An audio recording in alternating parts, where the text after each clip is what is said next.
collègues, membres du personnel de la ville de Victoriaville, médias, mesdames et messieurs, le 11 mars 2020, il y a maintenant un an, l'Organisation mondiale de la santé déclarait officiellement que la maladie à coronavirus COVID-19 pouvait être qualifiée de pandémie.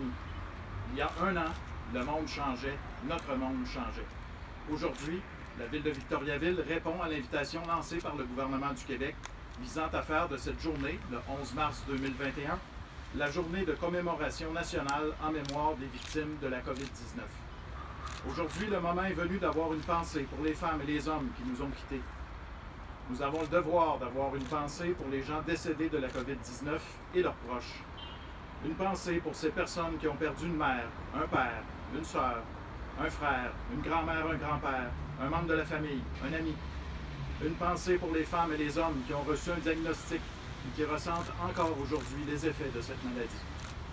Une pensée pour les anges gardiens qui tiennent le fort en occupant un poste au sein d'un service essentiel et qui veillent avec soin le jour, le soir, la nuit, et ce 7 jours sur 7, 365 jours par année.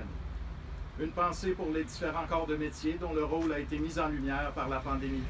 Le personnel travaillant dans les établissements de santé, dont les CHSLD, les épiceries, les pharmacies, les résidences pour personnes âgées et dans les organismes communautaires. Le personnel enseignant, le personnel d'entretien ménager, le personnel en sécurité, le personnel travaillant en garderie. Une pensée pour le personnel municipal aussi, dont la capacité d'adaptation est digne de mention. À tous et à toutes, merci pour votre travail. Nous sommes tous reconnaissants pour votre apport inestimable à la communauté. N'oublions pas les impacts économiques des 12 derniers mois pour les commerçants de divers secteurs, pour qui l'année a été l'image de montagnes russes, mais pour qui j'ai espoir que la relance économique sera profitable.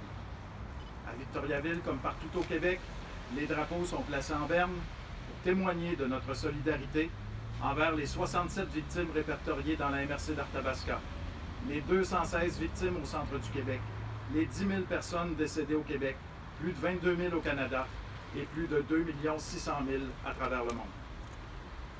À l'instar de la tour centrale de l'Hôtel du Parlement à Québec, l'Hôtel de Ville et les fûts de lumière situés au centre-ville de Victoriaville seront de couleur blanche en guise de solidarité et de soutien pour les victimes de la COVID et leurs proches. Cette journée marque une étape d'un parcours qui se poursuit et pour lequel il faut demeurer prudent et suivre les consignes sanitaires toujours en vigueur. Le passage récent en zone orange et la vaccination sont d'autres étapes, mais il reste encore à franchir d'autres étapes pour reprendre nos activités normales. Aujourd'hui, en ce 11 mars 2021, nous prenons un temps d'arrêt. Au nom de mes collègues du conseil municipal, au nom de l'ensemble du personnel municipal et au nom de la population de Victoriaville, je vous invite à respecter une minute de silence à la mémoire des disparus, victimes de cette pandémie.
Merci beaucoup.